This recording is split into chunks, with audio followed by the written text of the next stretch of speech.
Integration of 1 upon ला 1 plus e raise to x okay dx. या ठिकाणी अजून एक क्वेश्चन असा क्रिएट होतो की इथं 1 अपॉन ला 1 plus e to the power minus x dx. बघा हे दोघं क्वेश्चन दिसायला सेम आहे ओके, दिसायला सेम आहे, पण या ठिकाणी ई ची पॉवर मायनस एक्स आहे, या ठिकाणी ई ची पॉवर प्लस एक्स आहे ओके. ई ची पॉवर जर आपल्याला मायनस एक्स असेल तर आपल्याला ऍटलीस्ट ओके या ठिकाणी हिंट तरी मिळते की ई ची पॉवर निगेटिव्ह आहे त्याला पॉझिटिव्ह करा, म्हणजे आपल्याला या ठिकाणी डिनॉमिनेटरला काय 1 अपॉन ला ई रेज टू एक्स मिळतो. याचं क्रॉस मल्टिप्लाय करतो आणि जो डिनॉमिनेटरला ई रेज टू एक्स म्हणजे तो वरती जातो आणि त्याच्यानंतर आपल्याला त्या ठिकाणी डेरिव्हेटिव्ह ऍडजस्ट होतो.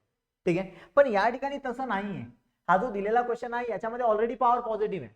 ठीक आहे, मग ऑलरेडी पॉवर पॉझिटिव्ह होतं निगेटिव्ह मध्ये ओके, म्हणजे आपल्याला क्लिक नाही होत की याला पॉवर निगेटिव्ह मध्ये करायचं. पण या ठिकाणी बघा ही जी पॉवर पॉझिटिव्ह आहे याला आपण जर इथं इंटिग्रल म्हणजे निगेटिव्ह पॉवर मध्ये कन्वर्ट केला तर बघा काय होणार आहे.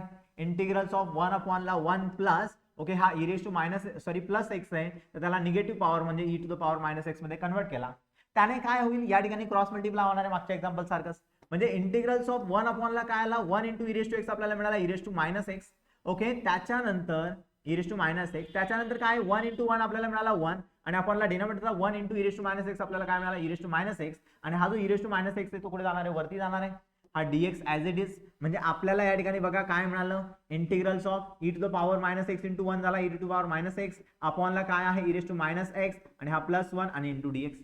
तर इथं सुद्धा तुम्ही जर ऑब्झर्व केलं तर हा जो डिनॉमिनेटर आहे ना याचा डेरिव्हेटिव्ह वरती मल्टिप्लायला आहे ना, म्हणजे या ठिकाणी आपण काय करणार आहोत की e to the power minus x plus 1 ची जी व्हॅल्यू आहे याला टी सबस्टिट्यूट करणार आहे.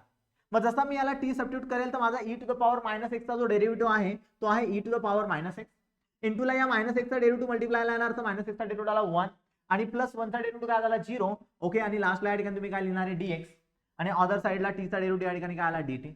म्हणजे आपल्याला या ठिकाणी e to the power minus x into dx ची जी व्हॅल्यू मिळाली e to the power minus x into dx ची जी व्हॅल्यू मिळाली हा इकडचा जो मायनस 1 आहे तिकडे पाठवून द्या म्हणजे तो मायनस डीटी त्या ठिकाणी होणार आहे ना. मायनस इकडचा तिकडे देऊन दिला आपण फक्त.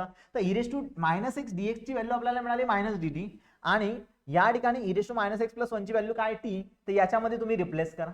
जेव्हा तुम्ही याच्यामध्ये रिप्लेस कराल तर ते काय होईल बघा काय होईल. सो देअरफॉर हा I is equal to integrals therefore I is equal to integrals of हा जो e to the power minus x dx आहे हा काय आला तुमचा मायनस डीटी आला तर या ठिकाणी आपण लिहिला मायनस डीटी आणि अपॉनला हा e to the power minus x plus 1 आहे तर या ठिकाणी तुम्ही काय लिहिणार आहे टी. म्हणजेच आपल्याला काय मिळालं मायनस आपण बाहेर काढून घेतला डीटी म्हणजे काय आहे 1 अपॉन टी आहे आणि हा dt so is equal to आपल्याला मिळाला minus integration of 1 by t. तर 1 बाय टी चं इंटिग्रेशन काय आहे तर लॉग टी तर या ठिकाणी आपल्याला मिळाला लॉग टी आणि हा प्लस टी. शेवटी तुम्ही टी ची व्हॅल्यू रिप्लेस करून टाका म्हणजे आपल्याला जे आन्सर मिळालं ते मायनस लॉग ऑफ ब्रॅकेट मध्ये e to the power minus x plus 1 आणि या ठिकाणी काय मिळाला प्लस सी.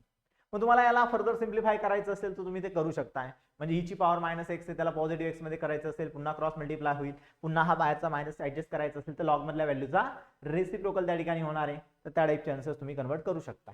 Okay thank you.